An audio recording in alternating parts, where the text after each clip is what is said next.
Good afternoon, Namibia and the world, and welcome once again to another session here at our Government Information Center.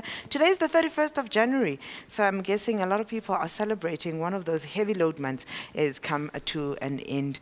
And another glorious thing is the fact that we have been receiving rain. It is apparently as a result of a cyclone that is blowing in from the eastern side of Southern Africa. So let's hope that it has not caused much damage or too much damage, but we can also be celebrative of the fact that we have at least received some rain after a few weeks that were quite hot. Today's topic is a reference to that very same thing, and we're looking at the safety of residents at flood-prone areas, pardon me. My name is Shianwa Desire Kahiha. I am your moderator for this afternoon's session.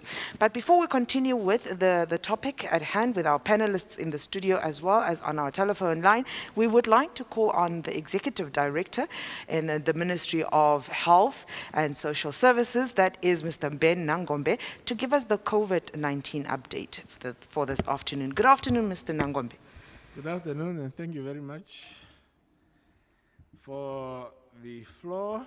Good afternoon, panels, members and listeners. I'm here to give the update for the 30th of January 2022. We announced 59 new positive cases from 1,214 results in the last 24-hour reporting cycle, representing a positivity ratio of 4.9%. There are no reinfections being reported today. The sex distribution of the cases is 33 males and 26 females, ranging in age from 4 to 70 years. The COVID-19 cases are distributed as follows. Omaheke region, 21 cases at Hobabes. Khomas region, 8 cases at Windhoek. Erongo region, 7 cases. Swakopmund 6, Walvis Bay 1. Oshana region, 5 cases at Oshakati. Chodonjupa region, 4 cases, 3 at Okakarara, 1 at Grootfontein. Umsati region, 3 cases at Oshikuku. Karas region, 3 cases, 2 at Keetmanshoop, 1 at Luderitz. Kunene region, 3 cases at Opuo. Angwena region, 2 cases at Enana. Oshikoto region, 2 cases, 1 at Omthia and Chumeb each. Hardap region, 1 case at Mariental. We are reporting cases from 11 regions, with Omaheke region reporting more cases at 21, representing 35.6% of all reported cases around the country. Khomas region follows with 8 cases, representing 13.6%. Among the confirmed cases are 27 learners, of whom 21 are from Mfe Tuto Primary School in Hobabes district, and 2 teachers. 7 cases have received 1 dose of the COVID-19 vaccine and 2 are fully vaccinated. 50 cases are not vaccinated, representing 84.7% of the total reported cases. 99 cases have recovered in 5 regions, distributed as follows. Ochodonjupa 31, Hardap 29, Khomas 17, Karas 12, and Kavango East 10. The number of active cases now stand at 8,147. 125 are currently hospitalized in 12 regions. There are no hospitalizations in Omaheke and Kavango West region. 2 of the hospitalized cases have received 1 dose of the COVID-19 vaccine. 12 are fully vaccinated, while 111 are not vaccinated, constituting 88.8% of all hospitalized cases. 15 cases are in intensive care, and 1 of them is fully vaccinated. The distribution of the cases are as follows: Comas 29, Omsati 17, Ohangwena 15, Erongo 14, Oshana 13, Kunene 10, Kavango East 8, Oshikoto 6, Zambezi Region 5, Hardap 4, Ochodonjupa 2, as well as Karas also 2.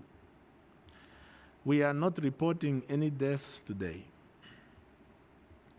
By the 29th of January 2022, a total of 417,523 persons aged 18 years and older have received one dose of COVID-19 vaccine, representing 28.4% of the target population of 1.4 million.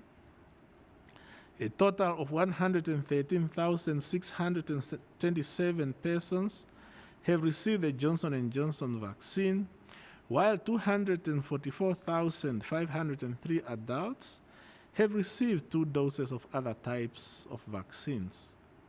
Hence, 358,130 adults have completed their vaccination schedule, translating to 24.3% of the target population.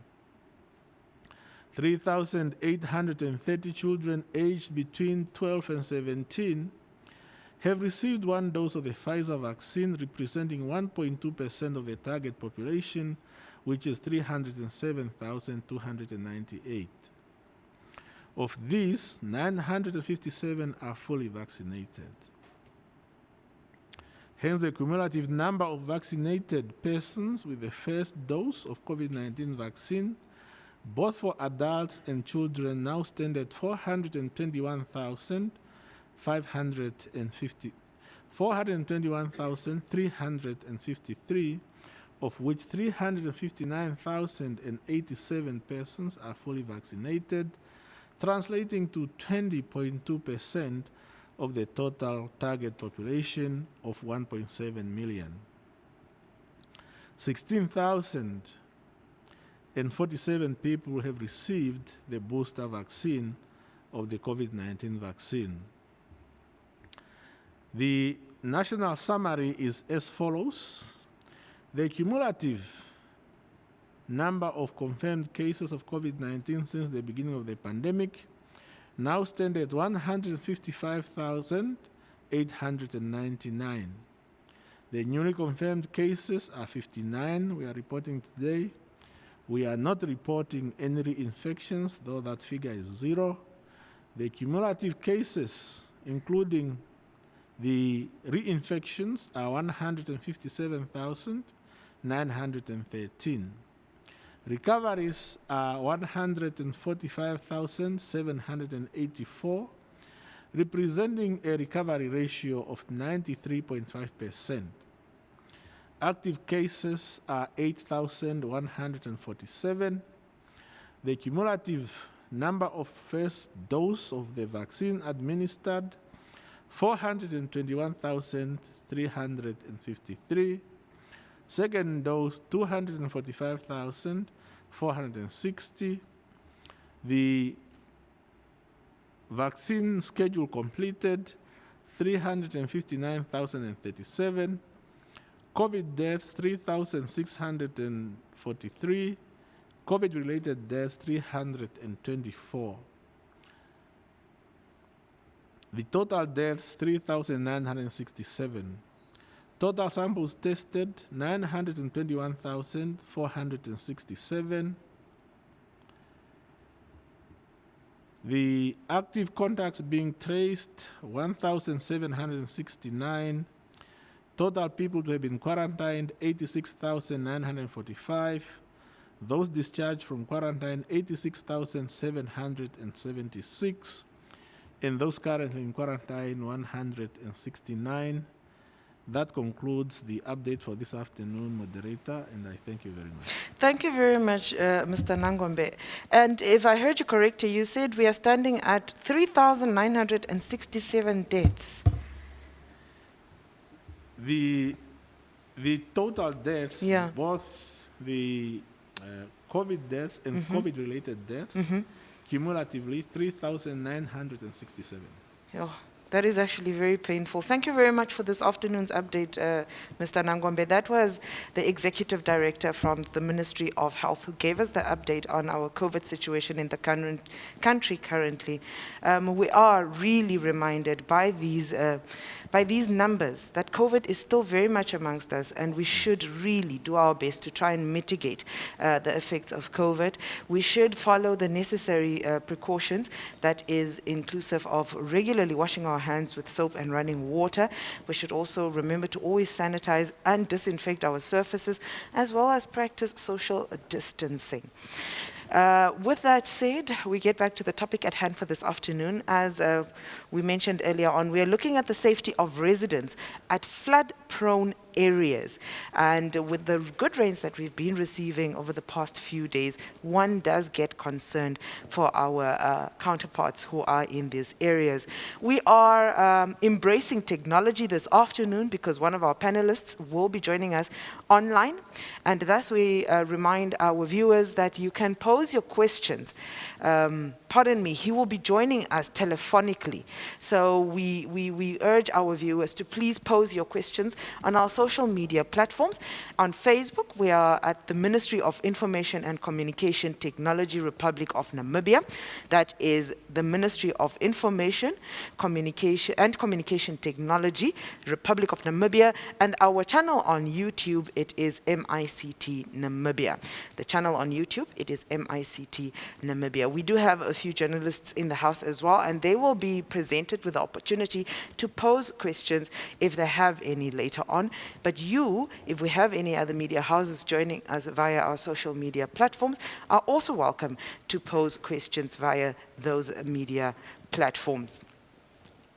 Our panelists this afternoon are from various spheres of life, but they have to be the ones that deal with the disaster risk management to ensure that Namibians are protected and mitigating factors are put in place to try and deal with these situations. In the studio, we have Ms. Helen Likando. She's the Director of Disaster Risk Management with the Office of the Prime Minister. Good afternoon, ma'am.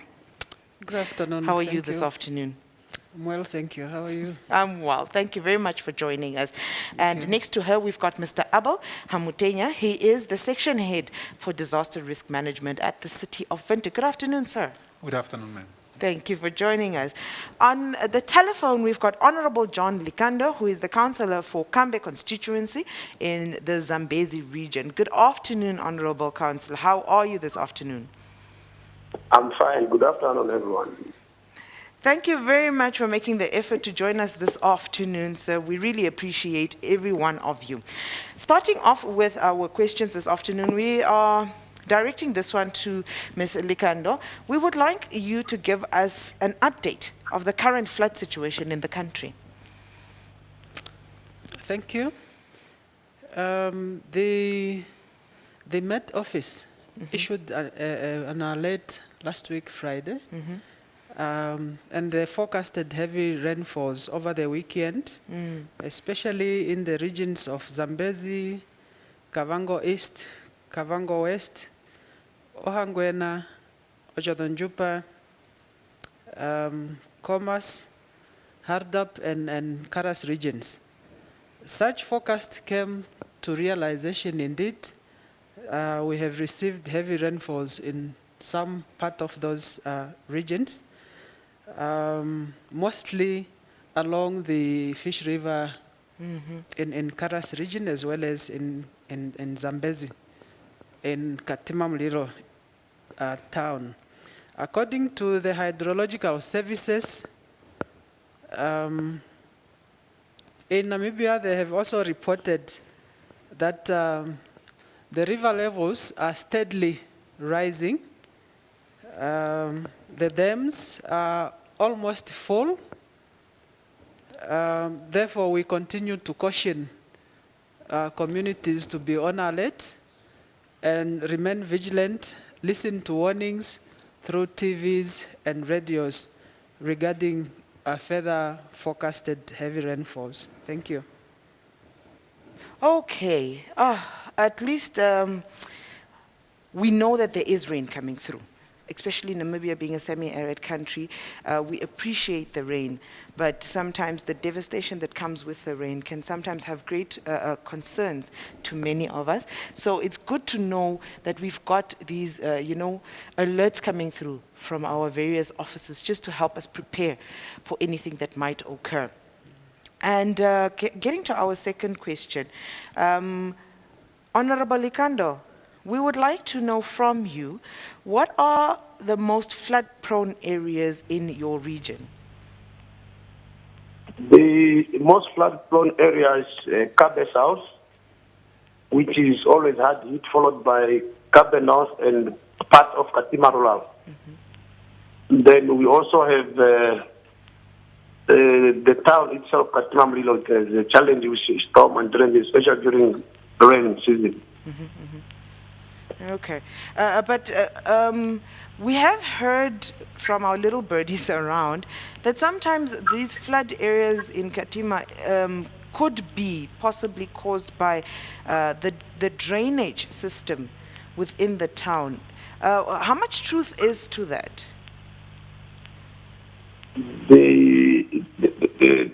The town itself, it has grown rapidly over the past few years, especially after independence. So you'll find that the capacity of its drainage was not intended to what we have at the moment. Okay. And most of the system that was there before independence have been allocated to other people. So we somehow caused these issues due to the expansion of the town. Okay. So that sits more on your town planners then, to try and also assist with mitigating the effects that come with the heavy rains in the town then. Yes, the town itself is very low. Yeah. Even the previous system had issues with the inflow because the town is the level of taking the drainage and storm to the nearest plant site are so low that any times it gets flooded. And really, it's a challenge of the planning. Okay. Like as we are alluding. Okay. Let's hear from Mr. Hamutenya. Within the city of Windhoek, what are our flood-prone areas? Pardon me. Well, thank you very much. Well, within the city, we'll say that the most prone areas will be the informal settlements around Windhoek, and of course including Groothoop. But obviously, also those communities that are living along some type of rivers, because at times you might have a situation where we have to open, for example, the Avis Dam sluices. So the communities living along that river are normally cautioned also to be careful during such events. So, but the informal settlements will be the most prone because of the conditions in those settings. Okay. Ms. Likando, we would like to know the flood risk management strategies that you have put in place. What are they? Thank you. The strategies will be cross-cutting. We can begin to look into the existing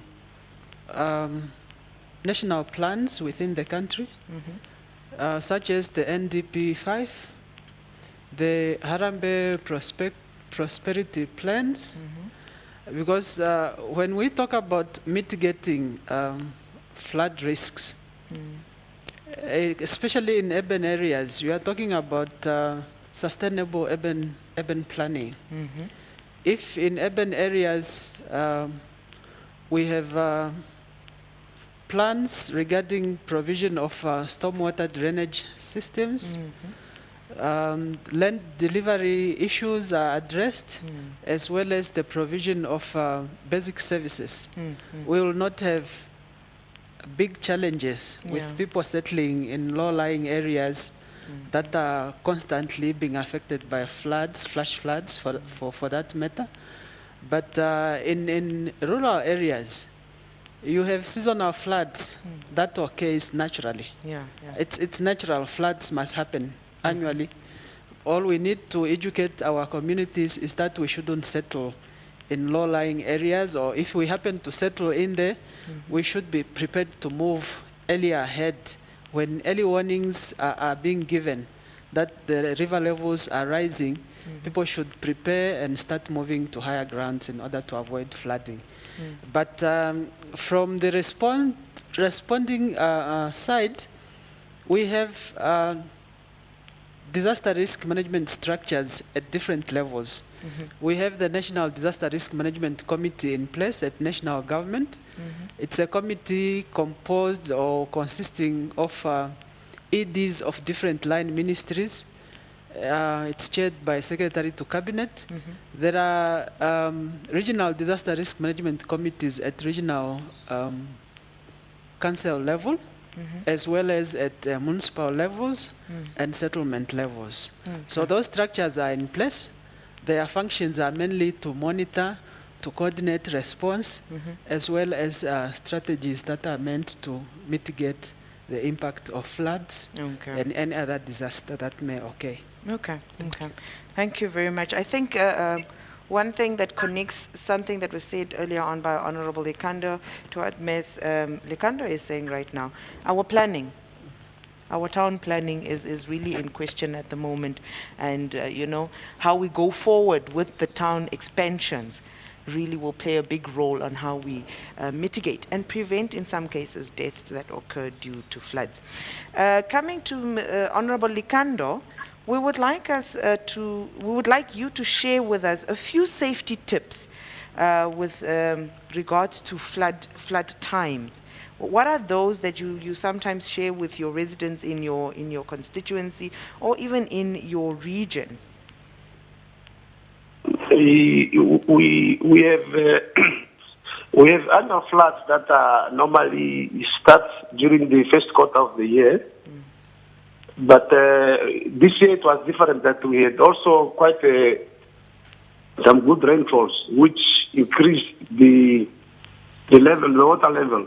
However, compared to last year, as we speak today, the Zambezi River, which is normally measured, stands at 1.77 compared to 2.5 last year, which is still safe. Yeah. However, the challenge is with the livestock. You will find that people should always start move their livestock as early as January or second week of February to the upper land.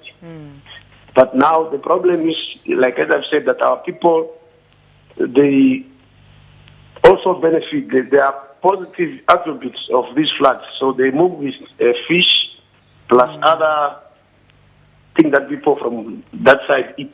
Yeah. So they are always hesitant to move their cattle. And most of the time, they will be forced, to cross over larger streams. Yeah. So therefore, the best thing to do is to move first the livestock up front.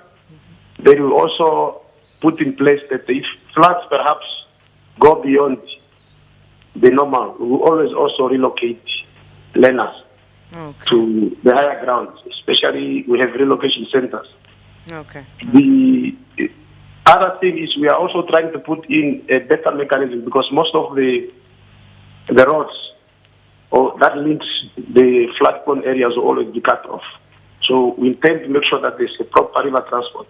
However, we still have a challenge with the private boats, which will always overload because they generate income in that period. Okay. So safety tips basically is the early movement as soon as warnings come in.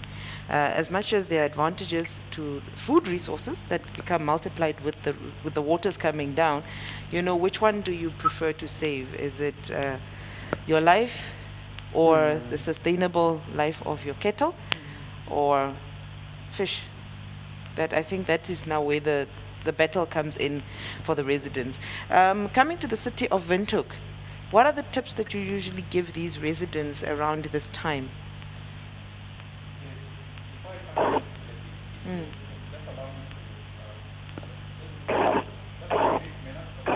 Yes. management Yes, yes. Just to say that, for example, last year, when we received the rain outlook for the season, that was in September, we already started convening as a city, various departments of the city, so that we can just, see, disaster risk management is a so-called disaster risk management continuum, which talks about the prevention measures, the preparedness measures, the mitigation, response, and of course the recovery. Yeah. So it was for us to look at how we are doing in those aspects, but of course anticipating possible floods, as the outlook say that there will be normal to above normal rainfall, and that areas that normally flood, they are likely to get flooded.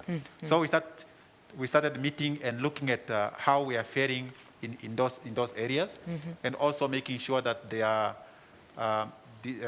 are response teams that will be available even throughout the festive season, for example, in December. That if we need somebody from roads and stormwater, that person is available. If it's from a health services, that person is available. Or if it's from disaster risk management, that person is available. So that, and they know exactly what to do. They have certain type of equipment, but they also have to know what are the gaps that are there, so that we can try to see how we can address some of those gaps in terms of maybe equipment or whatever the case might be. Now, coming to the tips, we normally say that, and everybody knows that prevention is better than cure. So it starts with the basics. In the formal areas of Windhoek, we normally would say that you, before the rainy season, look at the roof of your house, you see, in terms of just roof ceiling. Maybe the gutters could be blocked, or there is some aspect that could block your gutters at any given point when it starts to rain, and that may cause some havoc. However, we also have then the residents that are in the informal settlement. The policy of the city is obviously that people are to settle in a fashion where they go through the city administration. Yeah. However, unfortunately, the informal settlements are here. The rapid rural urban migration has hit us very, very hard. So what we normally say is that people are not supposed to be settling in water's way, meaning in the rivers or in the riverbanks, or even in some flood plains, like in Grootoop. They're not supposed to be there, and they're supposed to be moving to the higher ground before the rain season. And of course, even if they are in an area that they seem to be safe, because of the structures that we all see in the informal settlements, there might still be some water coming into the house. We have to remember that when you talk about flash floods, we are talking about too much water, so to say, within a short period of time. In other words, if you are to have 30 millimeters of rain in Windhoek in a day, not bad. Maybe the next 6 hours, maybe 8 hours, that's fine. Yeah. But if you have that within 2 hours or within an hour, that can already, the systems can be overwhelmed by that. Does not matter whether it's in the urban setup proper or in the informal settlements. So therefore, having, for example, sandbags is one of those, so that they can try to mitigate should there be a lot of rain, and then try to divert perhaps water or lessen the impact of flooding. And of course, in terms of education, that's always what we try to invest in, so that they are aware of the areas they live in and the different type of equipment that they can use to divert a little bit of water, but also to know the emergency number. Yeah. Just in case. Okay. And what is that emergency number? Well, the emergency number for the city of Windhoek, everybody that is within the municipal area of the city of Windhoek, in case of emergency, is 211111. So it's basically a 2 and 5 ones. Okay. Simply put. Thank you. Yes. What people need to be to look out for or to do is to listen out to warnings on the radio and TV. Usually these are often issued out by either the Met Office or the hydrological services. Alert your neighbors, especially the elderly ones and those with special needs. Head for higher grounds and stay away from flood waters. Stay away from streams and riverbanks in flooded areas. Stay away from damaged power lines and electrical wires. If advised to evacuate, please do so immediately. Save yourselves first and your loved ones before your properties. Very true. Very true. I think it's what we were referring to earlier on, that we should consider that life is more important than things. Things can always be replaced, but a life cannot be replaced at all. Mr. Hamutenya, you spoke about gaps that sometimes, are identified with during these meetings or during these task forces that you set up. As much as we try and make sure that there is an institution or a person or, for every single point of need, what are the most bothering gaps that you have identified of recent years? Well, our current challenges are with the informal settlements we'll all agree that the ideal situation is for residents to be away from water's way and to find the suitable area where they are to go. If we were to do it as a city, or obviously we have to move them to a planned area. So the challenges, having now the current situation, the challenges will be that if we were to be faced with a situation where we have, let's say, 50 households or 100 households affected, we'll be having challenges in terms of maybe housing them, even temporarily. That will be really one of the challenges to house, for example, flood victims if they were to get flooded. You can imagine the many rivers that we have in Windhoek, and if we have to have a situation of that nature, we are going to be facing challenges. In other words, just having shelter. You see, talking about tents or blankets or so, just for in terms of an emergency situation. Okay. Well, floods. Some areas of our countries are hit majorly by them. Other areas are not as badly hit as these prone areas. But it is still a national topic. And we went to the streets to find out what our people had in mind, or their opinions, or their voices, and what they had to say. Let's listen.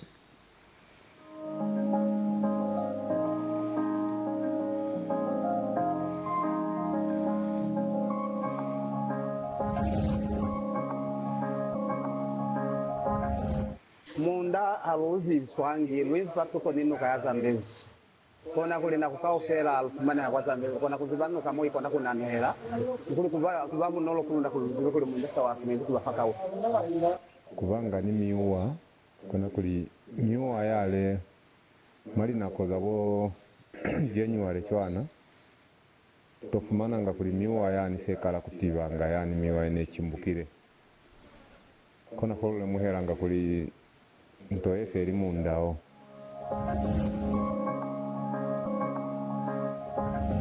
etukusoze tunazeluye zanga hulu zibanga kwali munanu ukalanga ku matsali munanu zaluno kulizwisa kulisa kwali bakaze kambami kafani. Yeah, actually, as you can see, Choto is completely flooded. Since maybe 2 weeks ago, this community, they are really struggling. How to survive? As you can even see yourself right now, where we are standing right now, it's not only here, but when you go to all these streets, they're all affected.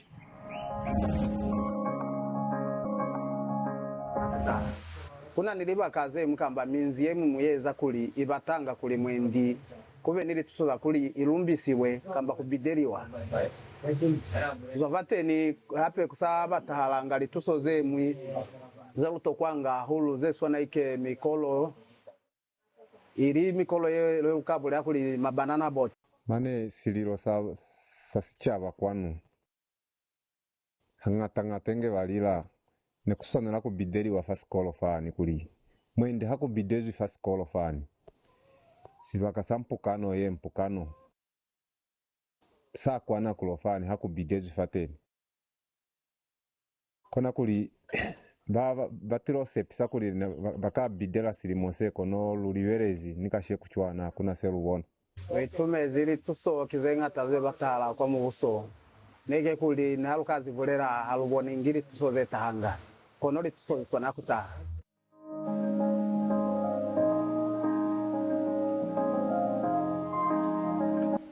There we have it. We heard what the streets had to say about it, and clearly the cries from these individuals is loud.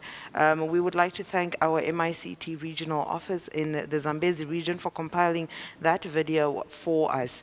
It is quite clear that many that they spoke to use instinct, not necessarily just the alerts from the different institutions. So history, generational teachings about your environment seems to play a very big role in saving lives in this particular incident. One gentleman, actually two of them, spoke about the lifting of surfaces with sand loads and also requests for boats and so on. Sometimes government is busy, but we don't hear or know what they are busy with. This brings us to the next question. What are some of the procedures and mechanisms in place to mitigate the effects of floods that government actually does or are busy putting in place to that regard? Hearing that particular statement from the different Namibians with their outcries, what can you give us on that? Ms. Ligando, sorry. Okay. Thank you. Most of those comments were coming from Zambezi region. Maybe let's talk about the seasonal floods that affects Zambezi region. What is impacted mostly when these seasonal floods happens is more schools, access to schools by children and parents, as well as road networks, access to other places, going to hospitals, to towns, and so on. Government may seems to be slow in delivering services in that regard, but government has been very hard at work. We have all witnessed the launch of the Luhonono Road that is in the flood-prone areas to create access to road networks, people going to town, to schools, and so on.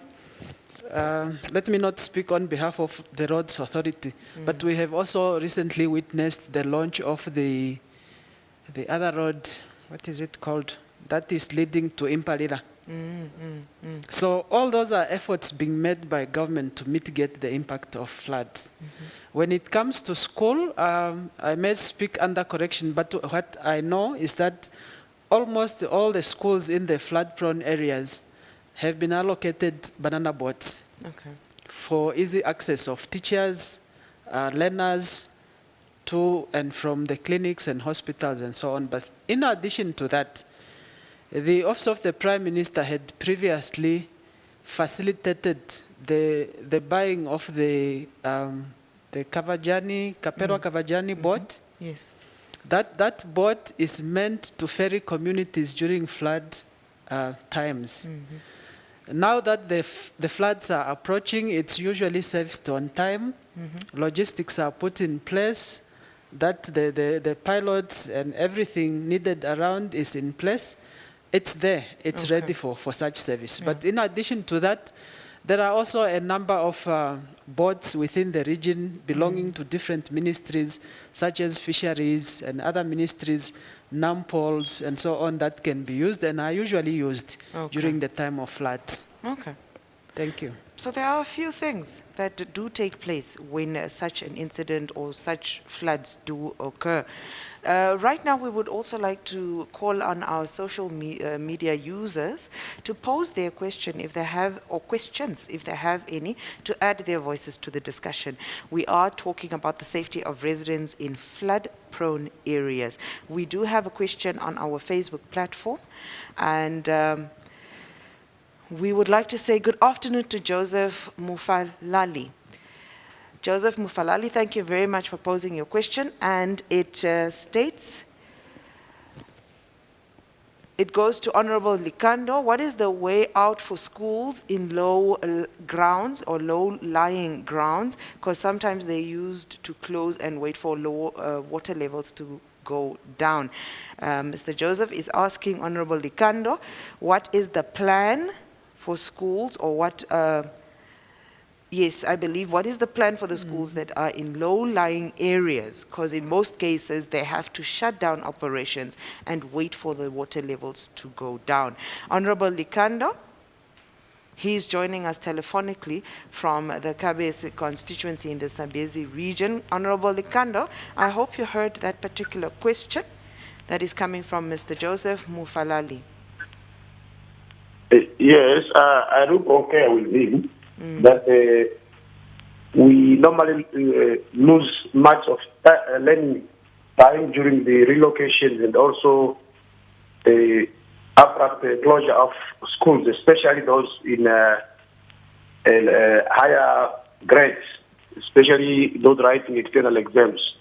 However, I thought Madam Likando could have touched on one of government efforts, that we are slowly moving to find a permanent solution. That there have been 3 schools that have been identified to be up as to ensure that we find a permanent solution to it. And one of the schools has been even identified to put up a hostel there. Okay. I think if Mr. Mufalali can really bear with us, the community itself, they've tried to up us through their efforts, and it has worked. So we believe that when funds will be available, the project will have to start. This project has been accepted some way back, but this time it's more on funding. Yeah, yeah. And the 3 schools have been identified.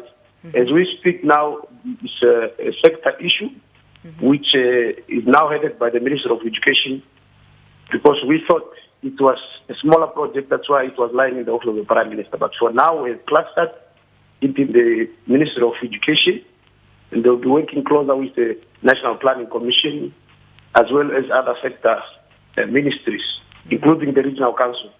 We have formulated some technical and political committees. As we speak now, we look forward that most of the engineering work will be done. So we are hopefully sure that up-essing can really work. We have seen developed countries that have built, a long stretch of roads along the island. They've even built cities in the ocean by reclaiming the land in the ocean. So we believe that this effort will also be done. Okay. We looked, Honorable Likando, you looked and emphasized quite much on the schools and what you do in cases of floods, and what are the plans that you have quite made traction on with regards to that, and trying to minimize the cut-off time or the shutdown time for schools during floods. Are there any other recovery plans maybe that you do have with regards to helping victims after floods occur? Because as we know that they come with costs or costly consequences. Yeah, for the few years we have seen a loss of life. Like last year we witnessed 4 family members who were drowned, and we would not want this to happen. It's not our wish.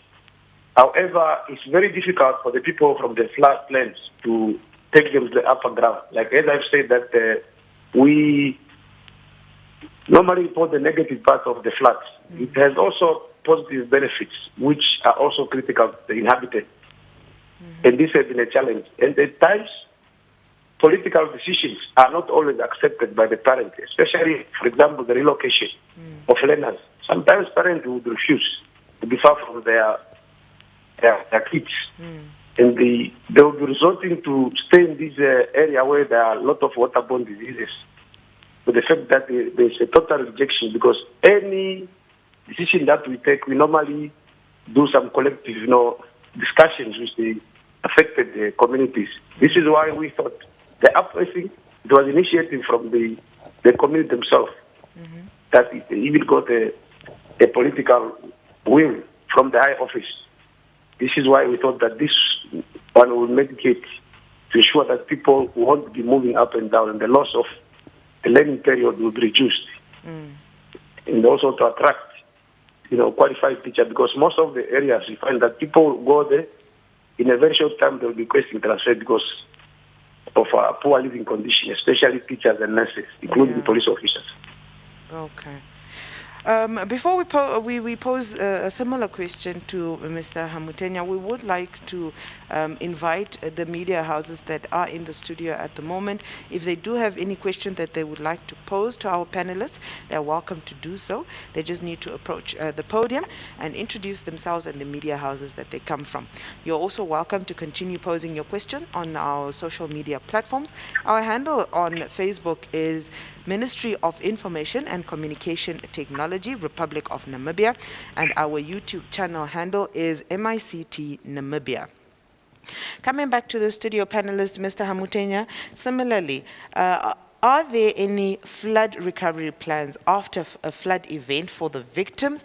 If not, are you thinking as the city of Windhoek of implementing one in the future? Because as we said, floods do come with costly consequences.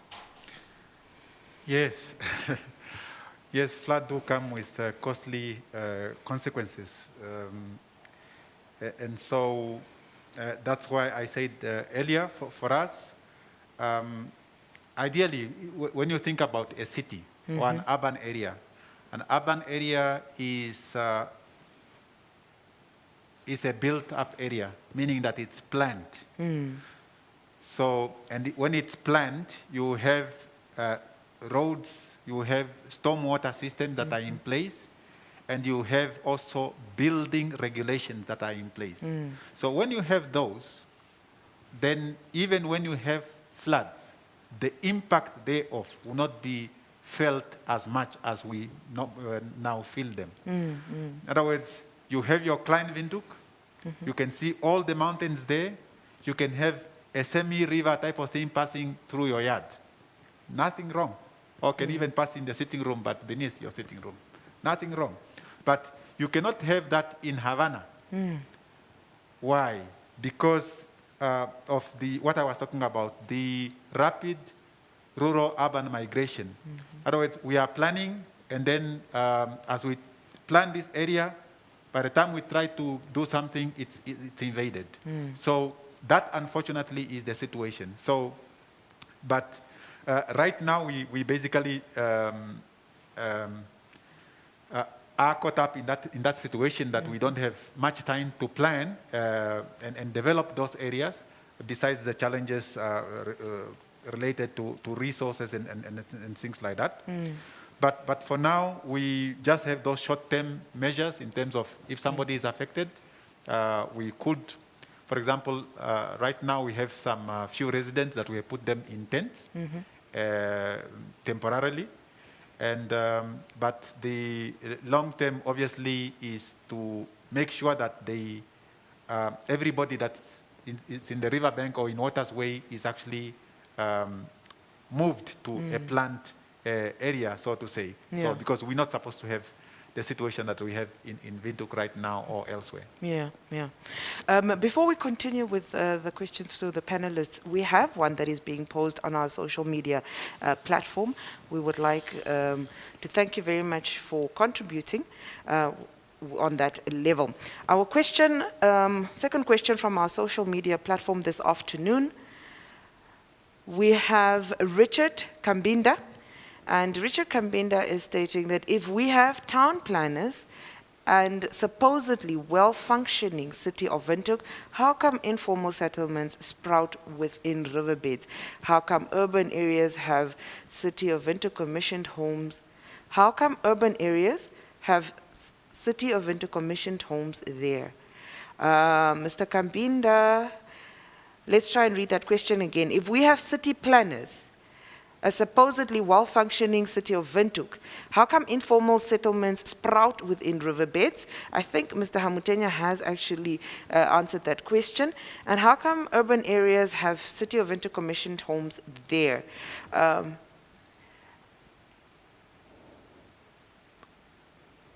Homes that flood, okay. So I think the first part of the question, we have answered that one. So the second part is the commissioning of homes in these areas that flood. Mr. Hamutenya, maybe you can give some light to that? I am battling to understand the question. I think the last part there, Mr. Kambinda was most likely referring to homes that flood. Yes. So I was earlier saying that when you are living within an urban area, the urban area is planned and there are regulations. And for example, when you are building, you submit your plans to the city and it goes through various departments, it circulates through various departments for them to look at a number of things. To see, for example, how deep is the foundation of your house, where is your house located, is it close to a river, and this and that and that and that. And make sure that when you build, you adhere to those building regulations. And so when you build your walls and whatever you build. So at times we do experience issues even in the built-up areas. And in some instances it's because of the non-adherence to building regulations. People simply deviate. Also, what you have at times is that you might have a channel through a couple of houses. In other words, you are supposed to be accommodating a certain amount of water, and then you have to make, your wall is supposed to make provision for stormwater to go through to, let's say, to the neighbor perhaps, and so on, until it reaches the... To allow for the outflow. Exactly, the outflow. So at times what you may have is that people think, I might think, no, it is my neighbor's water and that type of thing. And some people close those holes, and that you might have issues of that sort, if I understand the question very well. So therefore, it's basically that the residents are supposed to adhere to the water law, also called the water law, so that we allow the water to go until it reaches the river, so to say, and we shouldn't have much of those issues. Okay. For example, if you do have an incident where a resident or a neighbor of yours has closed these sloughs, what do they call them? These holes in the walls. Do you have the right to then approach the city of Windhoek? And if I do approach the city of Windhoek, what are the steps that city of Windhoek take in such a case? Well, first of all, it would be good to talk to your neighbor first. You sometimes encounter difficult neighbors, yeah. Yes, so if you can talk to each other, that would be fine. But also we realize that some neighbors close because the other neighbor, in this case it's you, in our scenario, you throw some dirty water through that hole, and so it goes to the neighbor. And you do it repeatedly.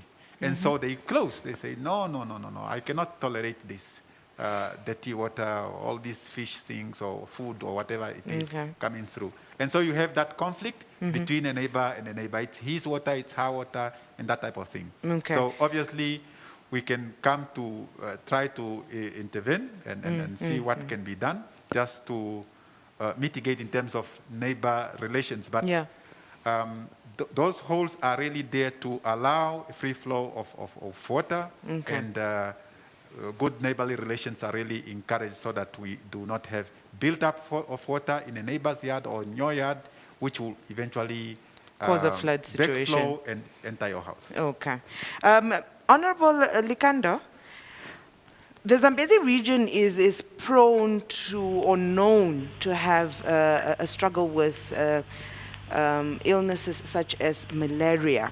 Our next question is basically touching on that, and we wanted to find out, is there some form of treatment that takes place for standing flood water to avoid the spread of these airborne diseases or insects infesting these areas, and also some of the chemicals that are contained in some people in the chemicals or the treatments that some people use for this treatment.